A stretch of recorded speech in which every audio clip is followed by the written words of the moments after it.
আপনা পীরের সুরাতে সেই তো মুর্শিদ হাকিকতে হাতে হাত দিবি ওই নবীজির হাত ধরিয়া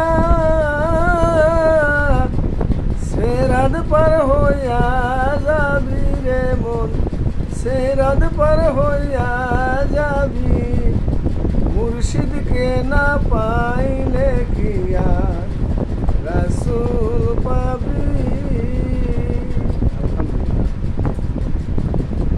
সিরাতুল মুস্তাকিম পীরের হাতে হাত না দেওয়া পর্যন্ত, অলির হাতে হাত না দেওয়া পর্যন্ত, আল্লাহর রঙে যিনি রঙ্গিত হয়েছে তার হাতে হাত না দেওয়া পর্যন্ত, ততক্ষণ পর্যন্ত সে সিরাতুল মুস্তাকিমের পথ পাবে না।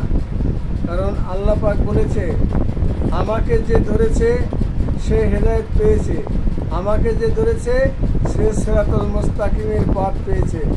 আল্লাহ রাব্বুল আলামিন কালামে পাকের মধ্যে বলেছে যে ওয়া কাইফা আল্লাহ পাক বললেন ওয়া কাইফা ইয়াকফিরুনা ওয়া আনতুম তুতলা আলাইকুম আয়াতুল্লাহি ওয়া ফীকুম ওয়া রাসূলিহি।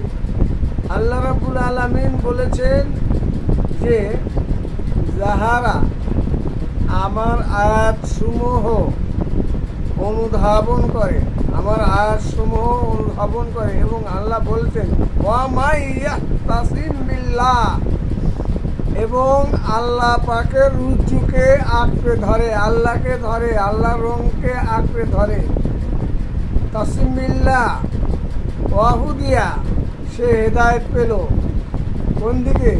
ইলা সিরাতুল মুস্তাকিমের দিকে। সিরাতুল মুস্তাকিমের পথ কি? আল্লাহ পাক বলেছেন সিরাতুল মুস্তাকিমের পথ যে আমাকে ধরেছে সে সিরাতুল মুস্তাকিমের পথ পেল। তাহলে সিরাতুল মুস্তাকিমের পথটা আল্লাহ রাব্বুল আলামিন কালামে পাকের মধ্যে বলেছে ইন্নাল্লাযিনা ইউবাইউনাকা ইন্নামা ইয়াদুল্লাহি ফাওকা আইদিহিম, নিশ্চয় যাহারা বন্ধু গো, ও আমার বন্ধু, আপনার ওই হাতে হাত রাখিয়া যাহারা বায়াত গ্রহণ করিল, আল্লাহ কয় ওই হাত আপনার হাত না, ওই হাতটা আমারই হাত, আমার হাতে হাত রাখিয়া সে বায়াত গ্রহণ করিল, ওই ব্যক্তি ওই বান্দারই সিরাতুল মুস্তাকিমের পথের উপর আছে।